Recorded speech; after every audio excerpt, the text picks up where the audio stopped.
In this tutorial, I'm going to walk you through the process of creating a change request in SuperConstruct.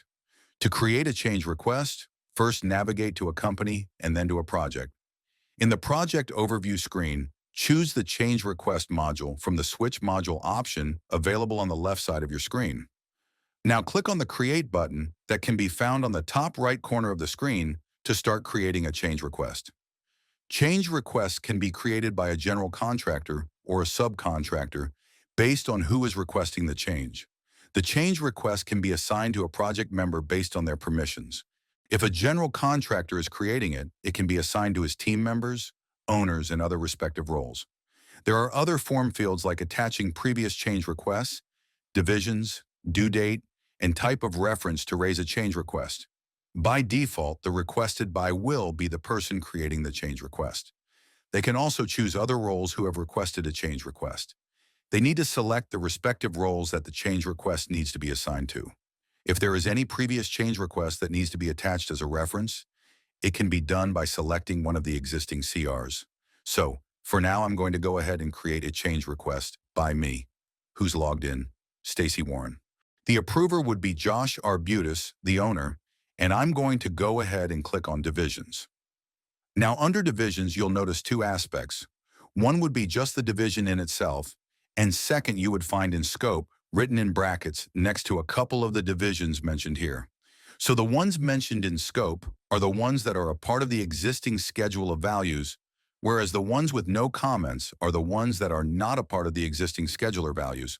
So for demonstration purposes, I'm going to select one division which is a part of the existing scheduler values and one which isn't. And then I'm going to select the due date as today. Type of reference. You have multiple options to choose from, like scheduler values, daily log, RFI, pay app, or not applicable. So I'm just going to go ahead and select not applicable. You also have an option to attach any documents referring to this specific change request. I do not have any. So now, for the sake of the demo, let me enter the subject as change in cost due to design change.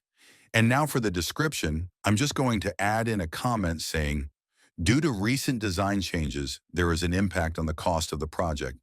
And I'm going to, once I add in a comment, I'm going to scroll down and notice that both the divisions that we had selected, metals and masonry, are mentioned here. So now if you notice, the masonry division says the current cost is 0 because this was not included in the scheduler values, whereas metals has a pre-existing cost that was set under the scheduler values. So now let's say I'm going to go ahead and add a division to masonry and an expense. All I have to do is either click on the edit option right here or click on add division. So I'll go back to masonry, select, let's say stone masonry, and select add. You will notice that I can just click on the drop-down option and I have the option to edit and add values. So one, I can either add a value saying that the cost is increased, and I also have an option to reduce the value by selecting minus, that there is a cost that has been reduced for a specific division. In this case, because we mentioned that the costs have an impact, it's not necessarily an addition. I'm going to give you an example of how both of them look like.